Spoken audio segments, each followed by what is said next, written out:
그래서 제가 2003년도부터 2009년도까지 늘 우리 80번 도로를 타고 필라델피아에서 올라왔는데 그때마다 교회를 와보고 싶었는데 제가 사역하고 있는 교회가 있는지라 주일은 참석 못하고 평일에 왔다가 평일에 돌아가는데 우리 장구환 목사님과 또 우리 강준상 목사님 부모님 계셨던 그 전에 계셨던 또 우리 이 목사님 아주 우리 교훈을 가지고 아주 잘 지냈습니다.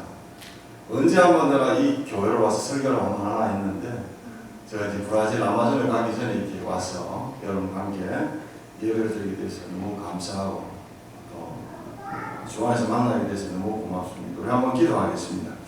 고마우신 아버지 하나님 은혜를 감사합니다. 하나님께서 저희들을 선택해 주시고 불러주셔서 하나님의 자녀로 살게 하시고 하나님의 영광을 위해 살게 하심을 감사합니다. 이곳에 주의 몸된 교회를 세워주시고 또 우리 젊은 영혼들을 불러주셔서 양육시켜 주셔서 하나님 일꾼으로 세워가는 아름다운 교회 되게 하심을 감사합니다. 이 교회를 출입하는 모든 성도님들 들어오며 나가며 구원을 얻고 오르는 아름다운 주의 공동체가 될 수 있도록 하나님께서 늘 지켜주시옵기를 간절히 바라옵고 원하옵니다. 머리줄 타고 우리 목사님 매번 돌아오는 시간까지 지켜주시고 특별히 부족한 종을 세워주셔서 하나님 말씀을 대언케 해주셨는데 오직 하나님 말씀만이 운행하는 귀한 시간 되게 간섭해 주옵소서. 예수님의 이름으로 간절히 기도드리옵나이다. 아멘. 죄송합니다.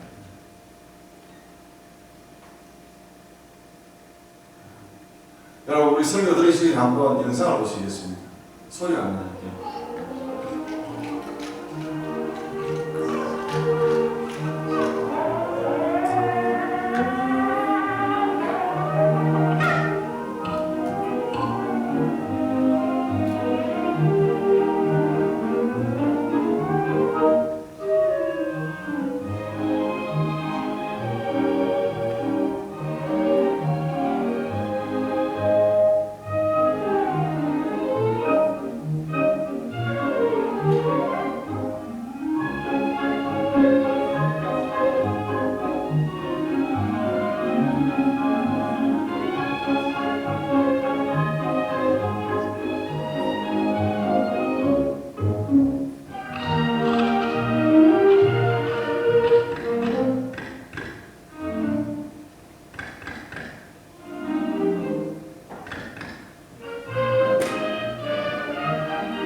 여러분들 이 영상 보시면서 어떤 생각이 드세요?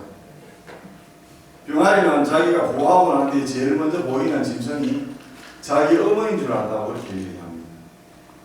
주제를 모르는 거죠. 분수를 모르는 겁니다. 그래서 철학자 소크라테스는 내 자신을 알라 그랬습니다. 내가 누구인지를 안다는 것이 굉장히 중요합니다. 여러분은 별로 아마 그런 사람이 없을 거라 생각이 듭니다만 교민 자녀들 가운데는 헷갈려하는 아이들이 많습니다. 초등학교, 중학교, 고등학교 다닐 때는 미국 사람인 것처럼 생각하고 미국 친구들하고 놉니다. 대학 들어와서 친구들 만나 이야기하면 너 어디서 왔느냐고 묻습니다. 난 미국 사람이라고. 야, 네가 어디 미국 사람이냐? 신인계 동양인인데.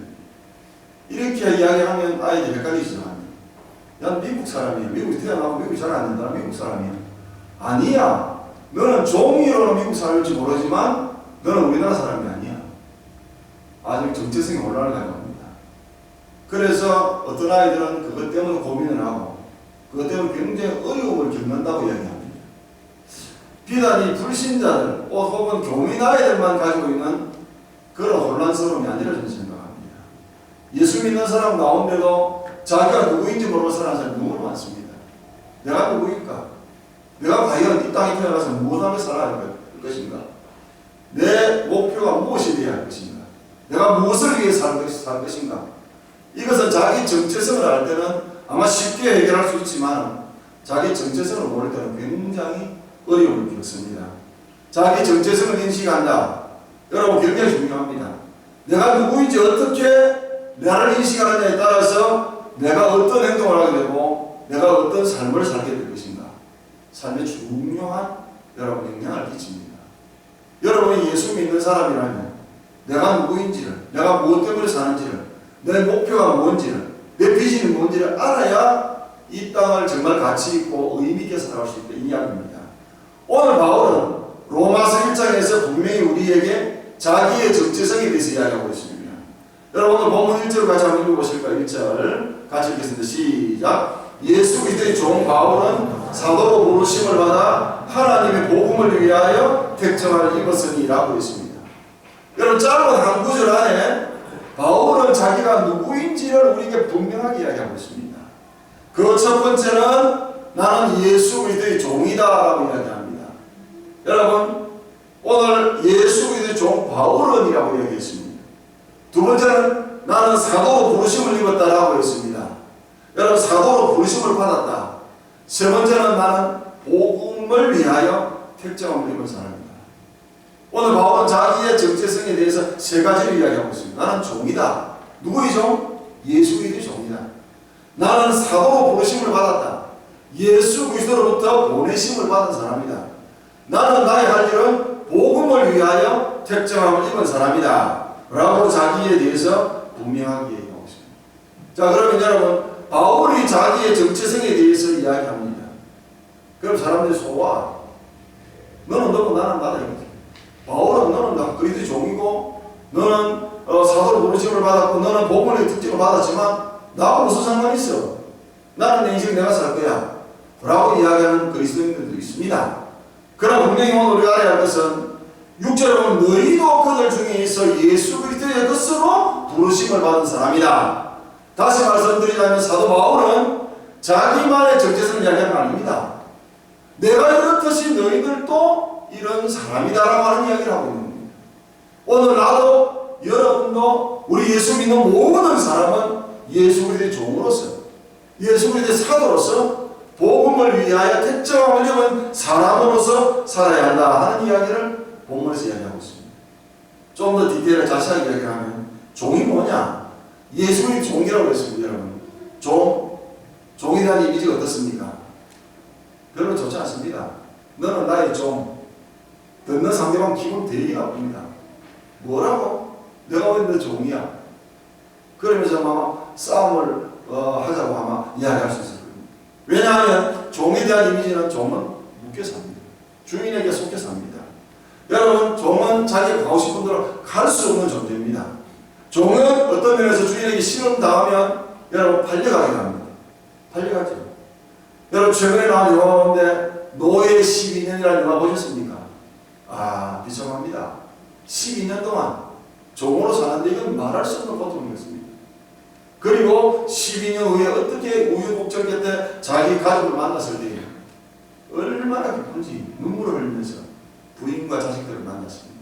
종은 그런 겁니다. 여러분뿐만 아니라 종은 죽도록 일을 하는 그런 존재입니다. 여러분 누구를 위해서? 주인을 위해서 일을 해야 됩니다. 그래서 종은 이제는 가치가 없으면 내다 팔지요. 여러분 종이 얼마나 비참합니까? 이런 종의 모습. 그런데 오늘 바울은 나는 그리스도의 종이다. 부정적인 의미로 이야기를 하면 종은 여러분 주인에게 철저하게 속해 있습니다. 내가 마음대로 갈 수가 없습니다. 과거의 로마 시대에 여러분 바울의 시대에 그의 종은 얼마나 비참한지 이마에다가 낙인을 찍습니다. 누구의 종이다. 절대로 도망갈 수가 없습니다. 여러분 세계사를 배워보면 그 당시 로마 인구의 4분의 3이 종입니다. 그 자유인이 4분의 1밖에 안 돼요. 그래서 가장 무서운 법이 뭐냐? 종이 주인에게 대항하는 겁니다. 조금이라도 여러분 그 역을 하거나 반항하면 바로 그 자리 죽입니다. 그게 종이 신세입니다.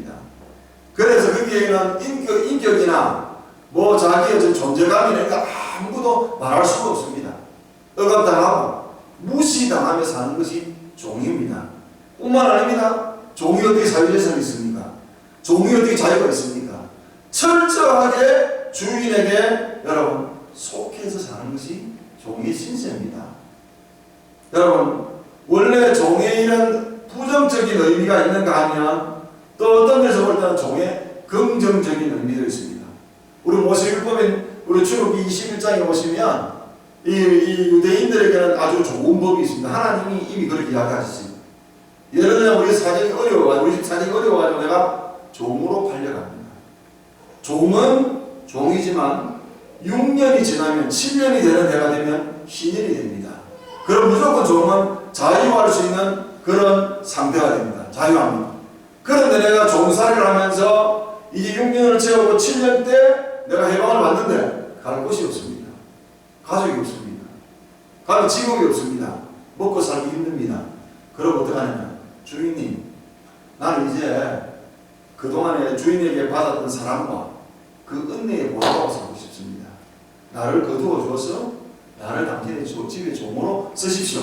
라고 이야기할 때 주인이 아 그래 네가 그렇다면 내가 너를 종은 종이지만 자유하는 종으로 내가 너를 우리 집에 머물러 가겠다. 그래서 자유하는 종으로 그렇게 그 집에 머물 수 있습니다. 그럴 때 주인이 여기 귓볼에다가 송곳으로 구멍을 뚫습니다. 요즘 우리 여자분들 귀 뚫고 이 귀걸이를 차는데 이건 나는 당신의 종입니다. 남편에 대해서 그죠? 나는 당신의 종입니다. 라고 하는 그런 의도입니다. 알고 하셔야 됩니다. 자유하는 종입니다. 자유하는 종. 그 당시에 이 로마 시대에 바울이 이 성경을 쓰고 있는 그 로마 시대에는 종은 또 이런 의미도 있습니다. 로마 시대의 종은 아주 천대받고 인간 이하의 대접을 받고 있지만 그러나 종의 주인이 누구냐에 따라서 대접이 달라집니다. 내가 예를 들어서 로마 황제 시대의 종이다. 그걸 아무도 함부로 대할 수가 없습니다. 내가 지나가는데 세워놓고 근무를 하고 어렵게 나를 골탕을 먹이면 내 주인이 시저입니다 라고 이야기를 하면 그냥 놔줘야 됩니다. 이번에 우리 사건 났잖아요. 한국에서 리포터 주한대사 피격을 당했습니다. 그때 신문을 뭐라 했습니까? 미국이 공격받다 했습니다. 왜? 리포터 대사는 미국을 대표하는 사람이니까 리포터 대사를 공격한 것은 미국을 공격한 것이고 오바마 대통령을 공격한 것이다. 이래 나오는 거예요. 그러니까 내가 시저의 종이면 나를 공격하면 누구를 공격한다고요? 시저를 공격하는 겁니다. 그러니까 누구의 종이 되느냐에 따라서 이렇게 신분이 달라집니다. 대접이 달라집니다.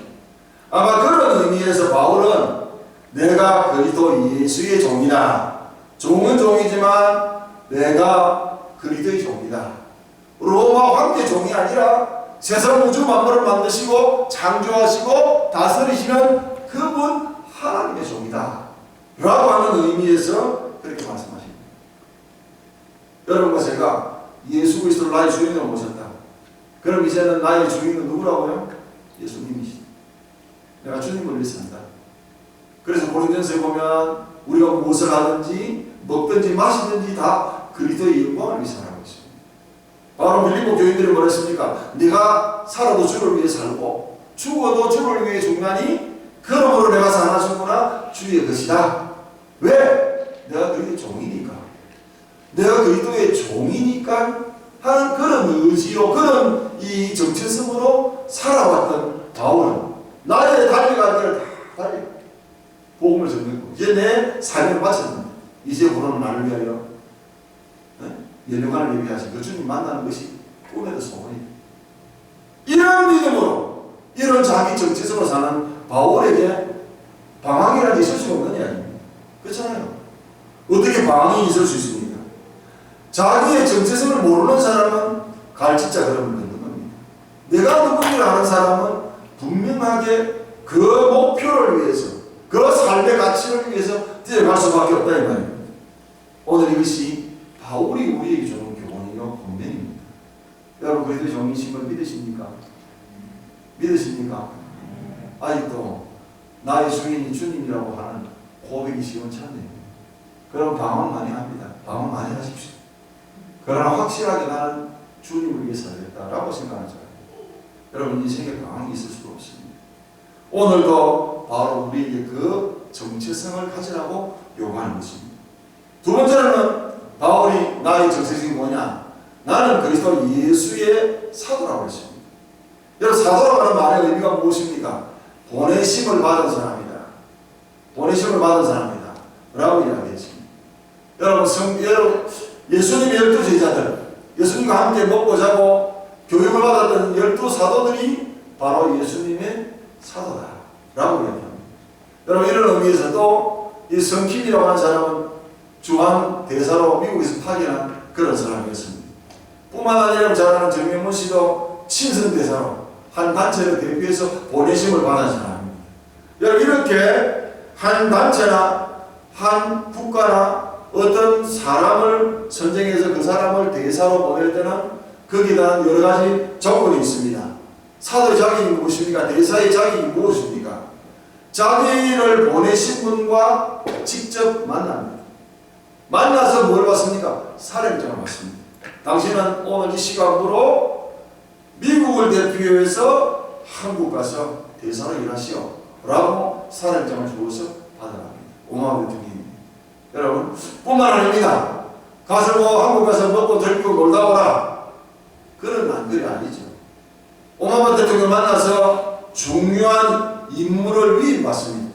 당신은 나를 대신해서 미국을 대신해서 지금 당신이 한국 가서 미국 시민권자들과 뿐만 아니라 미국 국익을 위해서 일을 하도록 그렇게 보내심을 받는 것입니다. 그렇습니다. 한 나라를 대표하든 한 단체를 대표하든 대표자로서 보내심을 받는 겁니다. 자, 미국 대통령을 만나서 사령장을 받았습니다. 안 가고 무기적거리면 여러분 그분은 자격이 없는 겁니다. 사령장을 받았으면 반드시 대표자로서 그 나라로 파송을 받아야 그 사람이 대사로서 사도로서의 사명을 감당하는 것입니다. 여러분 열심히 나라와 단체를 대표해서 일을 해야 할 사람이 바로 대사인 것입니다. 그렇습니다. 대사는 또 우리 이 대통령을 만나듯이 사도는 바로 주님을 만나야 됩니다. 친히 주님을 본 사람이 사도가 되는 것입니다. 이것 때문에 항상 바울은 사도직에 문제가 있었습니다. 왜? 야, 네가 언제 예수님과 함께 살았냐? 너 예수님 직접 가르침 받았냐? 너 예수님한테 뭐 같이 밥 한 번 먹었냐? 그런 얘기 할 때마다 사도 바울은 야, 까불지 마라. 나 분명히 사도야. 내가 담에서 도상에 내려갈 때에 우리 주님이 나를 만나주셨고 그 주님이 나에게 인물을 넣어주셨어. 너는 나의 택한 그릇이라. 어떤 그릇이라고요? 이방인을 위한 나의 택한 그릇이라 라고 분명히 나에게 사명을 주셨어. 왜 나가 사도가 아니냐? 라고 고린도서 9장 1절에서 내가 사도가 아니거냐? 내가 그 주님을 친히 보지 못하였거냐? 나 주님 만났어요. 나는 사도들 자격이 있는 사람이야 라고 이야기했습니다. 여러분 그렇습니다. 사도는 두 가지 의미가 있습니다. 사도는 좁은 의미로 말할 때는 예수님의 12제자를 사도로 이야기합니다. 그러나 넓은 의미로 따지면 부름받은 모든 성도, 예수 믿는 모든 사람이 다 사도인 것입니다. 이리 이야기하면 요즘 어딥니까? 아이고 신사도라고 얘기하는데 그런 건 아닙니다. 우리가 주님을 만나서 내가 주님을 나의 구주로 영접했고 주님이 나에게 사명을 주셨습니다. 여러분 사명이 무엇입니까? 우리 마태복음 28장 19절에 이야기했고 사도행 1장 8절에도 이야기했습니다. 오직 성령이 내게 임하시고 온 유대와 사마리아에서 땅 끝까지를 나의 복음의 증인이 되라고 했습니다. 여러분 우리의 삶이 바로 주님에게 받은 사명대로 사는 그런 삶이 되게 된다는 말이죠. 내가 보내심을 받은 것처럼 나도 너희를 보내노라. 분명히 주님 말씀하셨어요. 그리고 저와 여러분이 사도라는 사실을 기억해야 합니다. 나를 보내신 이가 누구십니까? 그리스도 예수십니다. 여러분 어디에 보냈습니까? 이 땅에 보냈습니다. 우리의 삶이 무엇입니까?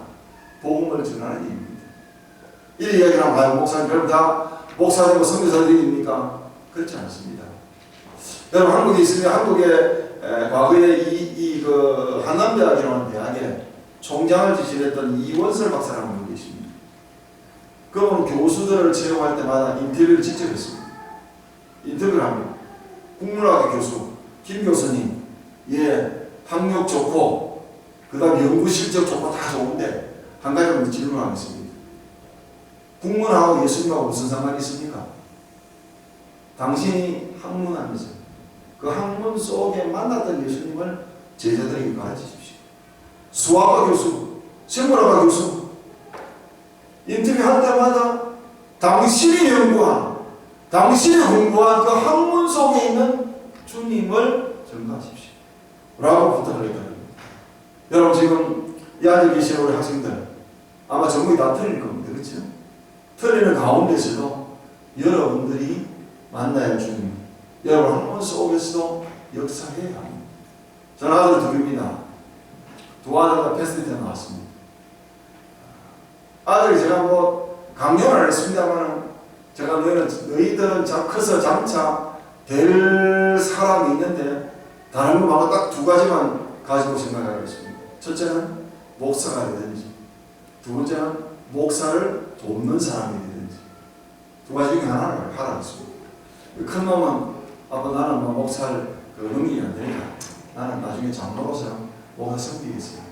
그래서 패스트 졸업하고 피츠버그 로스쿨 졸업해서 작년에 워싱턴 그 변호사 시험 합격하고 지금 워싱턴에 있는 로펌에 지금 취직을 했습니다.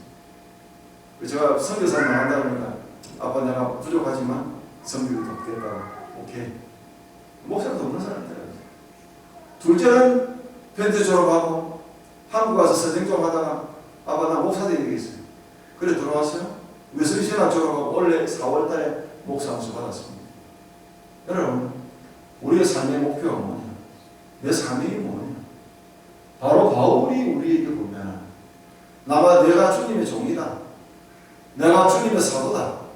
라고 하는 그런 정체성만 가지고 있다면 무엇을 하든지 어디에 있든지 하나님 앞에 예망 들면 귀한 삶을 살 수 있다는 사실을 믿으시기 바랍니다. 목사님 나는 목사는 안 돼도 뭐 수학계 교수가 되든지 아니면 뭐 내가 회사 취직을 하든지 열심히 했어요. 복음도 전하는 사람 돕고 나도 복음 전하겠습니다. 대체 오케이. 그런 삶을 살라고 바울이 지금 우리에게 고면하고 있는 것입니다. 세 번째는 뭐냐? 바울이 말하기를 나는 복음을 위하여 택정함을 입었다. 여러분 복음이라는 말이 무슨 말입니까? 유한계리요. 기쁨의 좋은 소식입니다. 사실 이 복음이라고 하는 말이 나올 때는 이런 역사적인 배경이 있습니다. 이스라엘 백성들이 하나님 앞에 범죄함으로 말미암아서 바벨론으로 포로 생활하게 됩니다. 포로로 끌려가서 70년 동안 노예 생활, 종살이를 합니다. 근데 바벨론이 파사라고 하는 나라에 의해서 여러분 멸망을 당합니다. 그런데 파사에 고레스 왕이라는 왕이 나타나가지고 바벨론이 데려왔던 모든 노예들 이제는 다 놓아서 자기 나라로 돌아가게 만들었습니다. 처음에는 안 믿었습니다. 세상에 어떻게 이런 일이 있을 수가 있느냐. 저는 전후 세대입니다. 해방 이후에 태어난 사람입니다. 할아버지, 아버지 이야기 들어보니까요. 8.15 해방 광복절을 맞이했을 때도요. 대한민국이 자유다 아무도 안 믿었답니다. 그 나중에 보니까 눈치를 보니까 그 일본 군인들이 다 짐을 챙기고 이사를 가고 또 일본 사람들이 다 자기 짐을 챙기고 이사를 가는데 보니까 뭔가 좀 이상하더래요. 그런데 갑자기 옆에서 대한민국 만세, 광복절 만세 이래서 광화문 지립니까? 그때서 자유가 온 줄 알았습니다. 여러분 노예 생활하는 이 바벨론에서 이제는 우리는 고향으로 돌아갈 수가 있다. 이제는 자유다 라고 하는 이 사실이 그들에게 한 복음이었습니다. 그것이 바로 기쁨의 좋은 소식 유한계림이었습니다. 지금 이 시대의 복음이 뭐냐 이거지. 우리 자유하고 있는데, 나 공부 끝나면 한국으로 돌아가는데, 여러분, 바울이 우리에게 말하는 복음의 내용이 본문에 나옵니다. 우리 2절 한번 보실까요? 2절. 자, 2절 같이 읽겠습니다. 시작. 이 복음은 하나님이 선지자로 말미암아 그의 아들에 관하여 성경이 미리 약속하신 것이라 라고 했습니다. 복음은 여러분 기쁨의 좋은 소식입니다. 그 내용이 뭐냐? 예수 그리스도십니다. 바로 그분이 하나님과 우리 사이에 막힌 담을 흐르시고 그분이 우리를 하나님께 인도하는 중보자 역할을 하는 그분이셨습니다. 바로 이 복음의 내용입니다. 그 복음의 내용을 3절, 4절에서 이렇게 이야기합니다. 우리 3절 같이 한번 읽어보실까요? 3절 같이 읽겠습니다. 시작. 이 아들로 말하는 육신의 애로는 다윗의 통해서 낳고라고 했습니다. 참 사람이 되셨다 이 말이죠. 하나님이신 예수 그리스도께서 육신의 몸을 입으시고 다윗의 혈통에 태어나셨습니다. 참 사람이십니다. 뿐만 아니라 우리 주님은 참 하나님이십니다.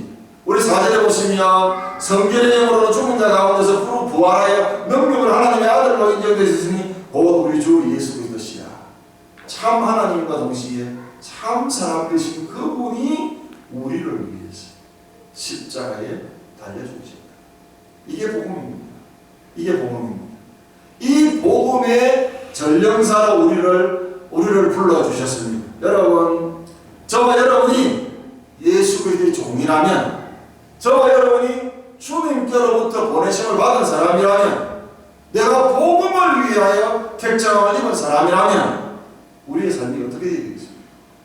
우리 역할이 무엇이 되어야 되겠습니까? 여러분, 저와 여러분이 공부를 하고 또 여러 사람을 만나서 사업도 하고 직장생활도 합니다. 그런데 이런 삶 속에서 우리가 예수 그리스도의 종으로, 예수 그리스도의 사도로 복음을 위하여 특정을 입은 사람으로서 어떻게 살아야 할 것인가? 그것을 오늘 본문에서 자세하게 우리에게 이야기하고 있습니다. 저와 여러분이 사역해야 할 대상은 사람입니다. 사람. 여러분, 우리는 사람을 만나서 교제하고 사람을 만나서 여러분 소통하며 살고 있습니다. 그런데 우리가 만나는 모든 사람을 나누면 딱 두 종류입니다. 첫 번째는 예수 믿는 사람, 그리고 예수 믿지 않는 사람. 그렇죠? 우리가 세상에는 여러 종류의 사람이 있죠. 남자, 여자. 우리 세상에 많은 사람이 살고 있지만 이 많은 사람 가운데 구분을 하면 어떤 사람은 예수 믿는 사람, 어떤 사람은 예수 믿지 않는 사람, 이 두 종류를 나눠집니다. 자, 그러면 우리가 예수 믿는 사람을 만나면 어떤 사역을 해야 될까요? 오늘 예수 믿는 사람을 만나게 되면 우리의 사역이 이렇습니다. 자, 우리 11절 보실까요? 시작. 내가 너희 보기를 심히 원하는 것은 무슨 신령한 은사를 너희에게 나누어 주어 너희를 견고케 하려 함이니 라고 했습니다. 오늘 본문 말씀에 너희를 견고케 하려 함이니. 외국 유학 나왔습니다. 부모 형제 떨어져서 혼자 외롭게 신앙생활합니다. 어떨 때 너무 힘들어서 교회 나오기 싫습니다. 너무 마음이 갈등이 돼서 교회를 못 나오겠습니다. 그럴 때 옆에 있는 형제 자매들이 와서 신방도 하고 위로도 하고, 그래서 대학 4년 동안에 믿음 생활을 잘해서 한국으로 통과할 수 있도록 도와주는 것이 바로 이 지역의 사랑의 공동체로 영광 장로교를 세워주신 것입니다. 여러분이 함께 모여서 여러분의 믿음을 더욱 견고하게, 더 단단하게 해줄 수 있는 장소가 바로 이곳입니다. 소 닭버릇이 누가 하더니 말합니다. 관심 없다. 나만 잘 믿으면 되지. 절대 그렇지 않습니다. 함께 할 때에 더 단단해지고 함께 할 때에 더 견고해진다는 사실을 여러분 아셔야 합니다. 돌아와야 됩니다. 제가 여기 올 때마다 늘 느끼는 마음이 있거든요. 저희 아들도 목장할 때 조장해서 목장했습니다. 그래서 누구를 위해서 기도하고 누구를 뭐 신방하는데 엄마 김치를 좀 해주셔야 되겠어요. 왜? 그냥 김치를 못 먹어가지고 지금 끓였는데 엄마 김치가 맛있어요. 그래서 올 때마다 김치 담아가지고 왔습니다. 그래서 나중에는 야 성민아 너 엄마 갖다 주는 김치 너무 맛있다. 장사 좀 해라. 그런 이야기 들었습니다. 이렇게 그렇게 스포트하는 이유는 네가 맡아 있는 조언들을 정말 믿음 안에서 잘 양육했습니다. 믿음이 견고해서 돌아갈 수 있도록 네가 도와줄 수 있는 헬퍼라. 그런 의미가 있었습니다. 그래서 저희 아버지 조언들을 기획할 때 바로 이런 마음으로 더 굳건한 믿음으로 바로 설 수 있도록 하기 위해서 해야 된다 이 말이지. 오늘 본문의 바울은 내가 너희를 보고 싶다는 이유가 이거다. 너희들 로마의 바퀴 아래서 얼마나 신앙생활이 힘드냐. 그렇지만 하나님께서 오늘 우리 이 믿음을 가지고 이 어려움을 극복하고 지금 우리에게 만날 수 있도록 합니다. 내가 너 정말 보고 싶다. 내가 너한테 가고 싶다. 그래서 바울은 정말로 열심히 기도했습니다. 견고하게 하기 위해서. 또 한 가지 이유가 있습니다. 우리 12절 보실까요? 12절 시작. 이는 곧 내가 너희 가운데서 너희와 나의 믿음을 인하여 피차 아니함을 얻게 함이라. 여기 피차 아니함을 얻게 합니다. 대사도 바울께서 그 시대의 성도들에게 얘기합니다. 나를 위해서 기도해라. 바울이 성도들에게 나를 위해서 기도하라. 피차 아니함을 얻게 합니다. 피차. 나는 믿음이 좋으니까 나를 위해서 기도 안 해도 돼. 세상에 그런 사람 아무도 없습니다. 아무도 없습니다. 누구나가 격려가 필요하고 누구나에게나 위로가 필요하고 여러분 안위가 필요합니다. 과거에 로널드 레이건 대통령이 재임 시절에 시골 마을에 할머니 한 분이 꿈에도 소원이 레이건 대통령 한번 만나는 거예요. 그래서 소금 나오고 돈 있을 때마다 그걸 집어넣고 그래가지고 돈으로 넘어가가지고 기차를 타고 백악관까지 가봤습니다. 어제 제가 갔다 왔는데 아무나 들어갈 수 있습니까? 못 들어갑니다. 할머니가 정비실에 와가지고 내가 좋아하는 레이건 만나러 갈 때 너희들이 뭔데 막느냐고 고함을 지릅니다. 그러니까 경비원들이 아니 예약도 없이 이렇게 들어닥치는 법이 어디 있습니까? 옥신각신 하니까 지나가던 경호하는 사람이 그걸 봤습니다. 그래 들어가려고 그랬는데 레이건 대통령이 보고는 도대체 왜 저리 시끄럽냐니까. 어떤 할머니가 대통령 만나러 지금 왔는데 이게 예약도 없이 와가지고 지금 막고 있습니다. 그 할머니한테 뭐 나를 죽이겠냐고 그냥 들어보내라. 그래서 들어보냈습니다. 보통은 아무리 중요하고 아무리 한 사람이라도 10분 내지 5분이면 끝나는데 이 할머니 들어간 지 1시간이 돼도 안 나옵니다. 그리고 뭐 시간이 많이 흐르고 난 뒤에 나오니까 나가고 이제 한대 돌아가니까 그때 경호원들이 각각 얼마나 중요한 사람이길래 다른 사람이 몇 갑절이나 더 많은 시간을 할애해서 그렇게 만날 수가 있습니까? 그렇게 물으니까 레이건이 한 말이 내가 일국의 대통령이고 또 세계의 대통령이라 하지만 나에게는 위로가 필요합니다. 그 하늘에 나를 얼마나 즐겁게 하는지 10분 만에 가려고 내가 붙잡았어 1시간 이상 내가 그 할머니한테 이야기를 했는데 나 오늘 너무 기분 좋아 너무 즐거워 그런 얘기를 했답니다. 여러분 바울이 로마에 있는 교인들만을 위해서 가고 싶은 건 아닙니다. 바울이 나를 위해서 기도해야 된다. 피차 아니함을 얻게 하고 여러분이 기도 시간에 장보한 목사님 내고를 위해서 기도합니다. 좋은 겁니다. 목사님을 위해서 기도해야 됩니다. 여러분 마귀는 목자를 찍으면 양떼가 흩어진다는 걸 압니다. 목사님도 연약한 인간입니다. 그를 위해서 기도해 줘야 됩니다. 바로 이런 아름다운 공동체가 바로 이 망향론인 것입니다. 목자인 여러분 조장을 위해서 기도해주고 조언을 위해서 기도하고 서로 위해서 기도하고 서로 안위함을 만나 그런 아름다운 관계입니다. 뿐만 아닙니다. 예수 믿는 사람 만나면 이런 이야기가 있습니다. 13절 시작. 형제들은 내가 여러 번 너희에게 가고자 하는 것을 너희가 모르기를 원치 아니하노니 이는 너희 중에서도 다른 이방인 중에서와 같이 열매 맺게 하려 함이로되 지금까지 길이 막혔도다. 내가 너희 보고 싶어하는 이유가 뭔 줄 아냐?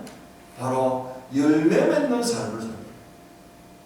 여러분 이 믿음의 공동체는 바로 이런 이유 때문에 우리에게 필요한 겁니다.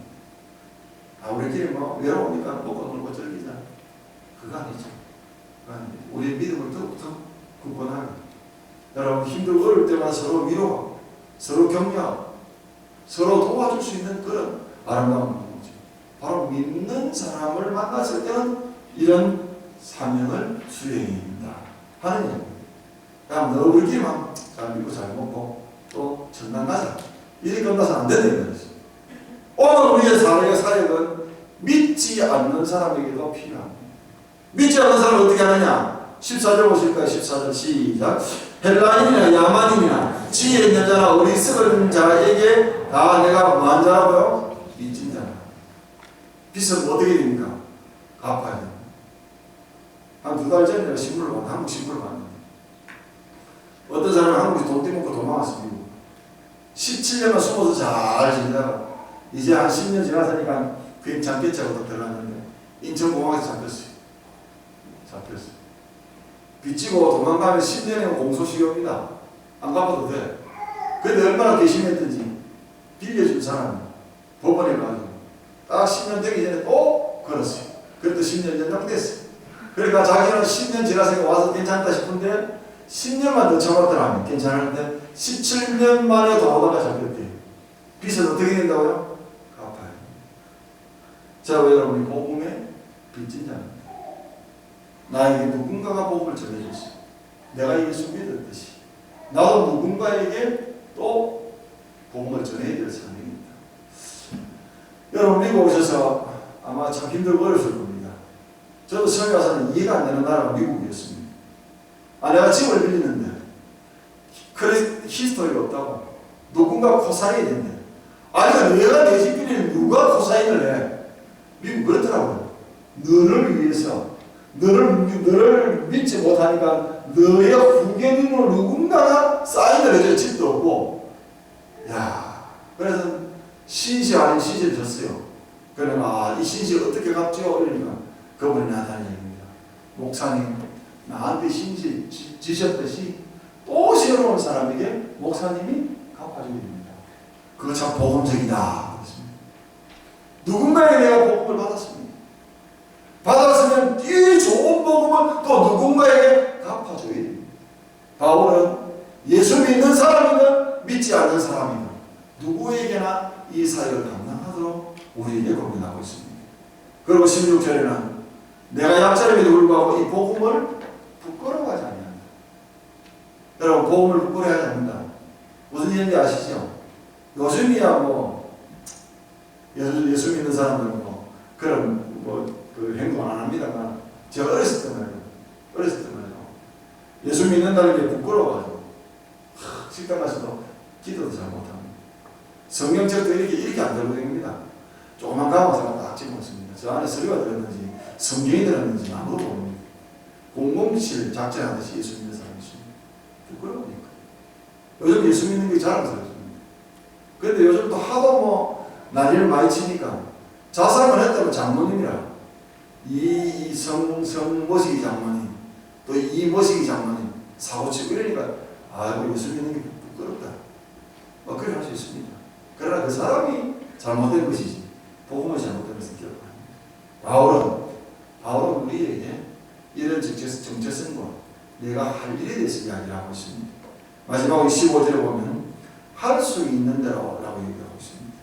이 할 수 있는 대로라고 하는 말은 어떤 의미에서 조금 부족합니다. I'm ready. 나는 이미 준비되어 있다.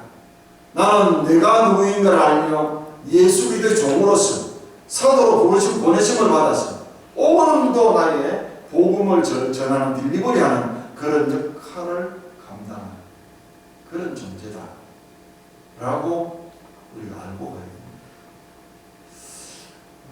저는 91년 오스트리아 비엔나에 선교사를 나갔습니다. 6년 동안 사역하다가 독일 뒤셀도르프라는 지역에 또 목회를 갔습니다. 그래서 8년 있다 미국으로 왔습니다. 미국 와서 지금 12년 있다가 이제 작년에 제가 브라질 아마존으로 갔습니다. 갈 이유 중에 하나는 여러 가지 있습니다만 제가 받은 은혜는 너무 크다. 25년 동안 해외 생활하면서 우리 두 아이들 정말 하나님 은혜가 잘 자랐고 자기 역할을 감당할 수 있는 그런 사람이 되었는데 근데 이제 남은 10여 년의 세월 동안 내가 할 수 있는 일이 무엇인가? 정말 하나님 가운데 브라질 아마존이라고 하는, 여러분 아마존의 눈물 보셨어요?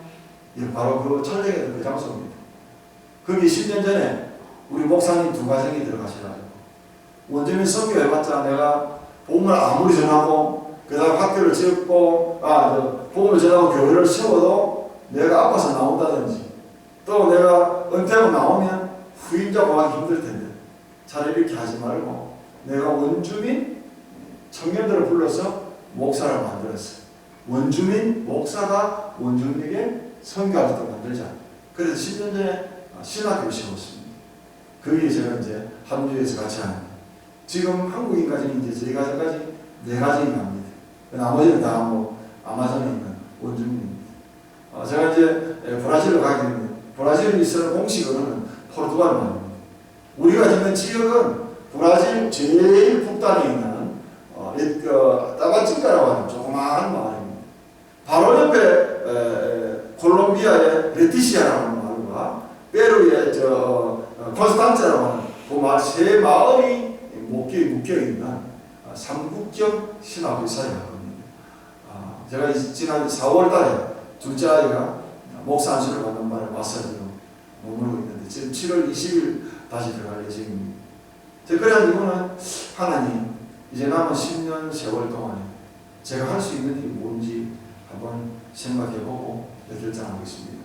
하나님께서 작년에 아마존에 있는 선교사를 만나게 하시고 결단하게 하시고 가게 만들어 주셨습니다.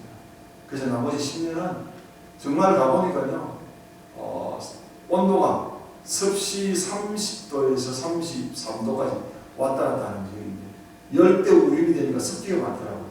거의 한 제가 보면 40도 되는 그런 지역입니다.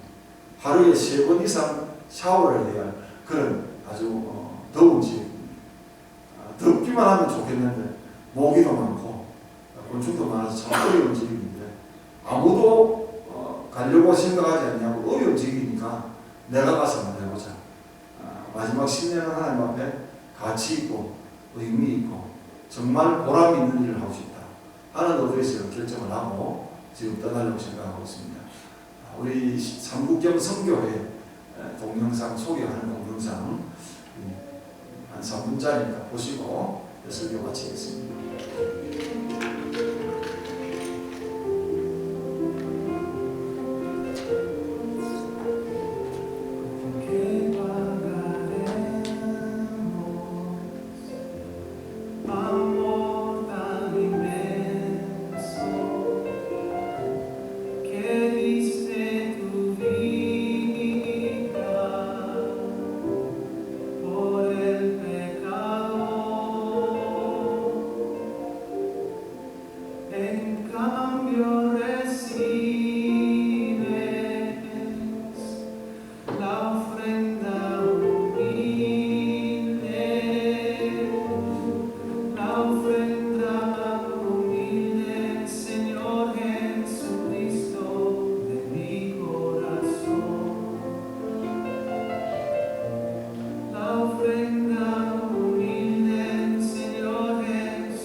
기도하겠습니다. 우리 같이 한번 동서로 기도하겠습니다. 하나님께서 우리를 복음을 알게 하시고 또 하나님의 종으로서 또 그리스도 예수의 사도로서 또 복음의 전령사로서 우리를 불러주셨는데 하나님 내가 무슨 전공을 하든지 어디에 있든지 무엇을 하든지 하나님 앞에 크게 영광을 귀한 사람이 되게 해달라고 한번 동성 기도하시고 또 특별히 제가 가는 우리 아마존을 위해서 한번 기도해 주시면 감사하겠습니다. 그리고 제가 마친 기도 마치겠습니다. 같이 기도하겠습니다. 고마우신 아버지 하나님 은혜를 감사합니다. 하나님께서 우리를 불러주시고 하나님께서 사람으로 삼아주시고 또 하나님께서 우리의 정체성으로 하나님 그리스도 예수의 종으로서 또 그리스도 예수의 사도로서 복음을 위하여 또 특정한 힘을 사람으로 살아가시니 감사합니다. 하나님 우리가 주 안에서 만나게 하시고 함께 교제하며 서로 위로하고 격려하고 귀찮도 아니함을 받게 하시고 서로도 하나님 또 연결에 있는 귀한 삶을 살도록 해주시고 감사합니다. 뿐만 아니라 불신자들에게 또 복음의 빛인 자로서 끌어가지 않는 사람으로서 살아갈 수 있도록 우리를 지켜주시옵기를 간절히 바라고 원합니다. 또한 부족한 종에 들어가는 이 아마존 삼국경 신학교를 하나님 축복해 주시고 정말 이 지은 복음을 위해서 귀하게 쓰임받은 학도에게 하나님 말씀을 주시옵기를 간절히 바라고 원합니다. 지금 양육받고 있는 우리 학생들을 잘 받아서 하나님 귀한 종으로 하나님 세워지게 말씀해 주시옵소서. 고마우신 아버지 하나님 은혜를 감사합니다. 하나님께서 우리를 선택하시고 불러주셔서 하나님의 사람으로 세워주심을 감사합니다. 오늘도 바울이 우리에게 권면하듯이 우리는 예수 그리스도의 종으로서 또 예수 그리스도의 사도로서 예수 그리스도의 또 복음의 전령사로서 살아가게 하심을 감사합니다. 하나님 우리가 무엇을 하든지 또 어디에 있든지 이런 귀한 정체성을 깨닫게 도와주셔서 하나님 앞에 영광 돌리는 아름다운 삶이 되게 하옵소서. 또한 부족한 종 들어가는 아마존 신학교를 위해서 기도했습니다. 하나님 아마존의 복음화를 위해서 귀한 학교를 세워주셨는데 하나님께서 지켜주시고 또 그 지역의 복음화를 위해서 좋은 일꾼들이 많이 배출될 수 있도록 하나님 역사해 주옵소서. 예수님의 이름으로 기도드리옵나이다. 아멘.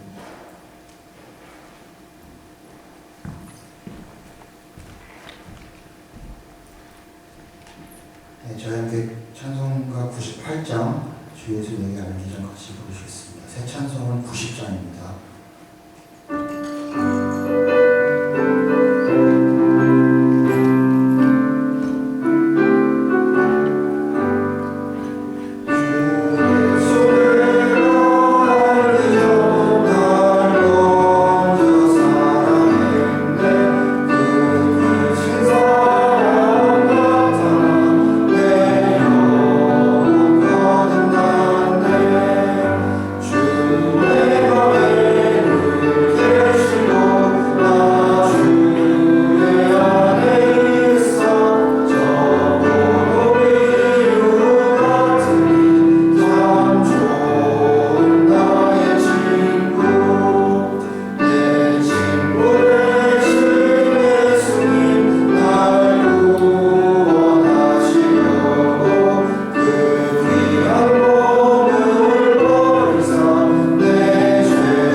기도하겠습니다. 음만 죄악 가운데서 우리를 구원하여 주시려고 이 땅에 오신 구주 예수 그리스도의 은혜와 하나밖에 없는 독생자까지도 나를 위해서 내어주신 우리 하나님 아버지 그 놀라고 크신 사랑과 성령 위로하시고 교통하시고 충만하신 역사가 오늘도 나의 나된 것은 하나님의 은혜라고 깨닫고 하나님 주신 귀한 사명을 또 자각하며 나아가기를 원하는 사랑하는 주의 백성들 머리 위와 하급 위와 앞날 위에 지금부터 영원토록 함께 있을지어다. 아멘.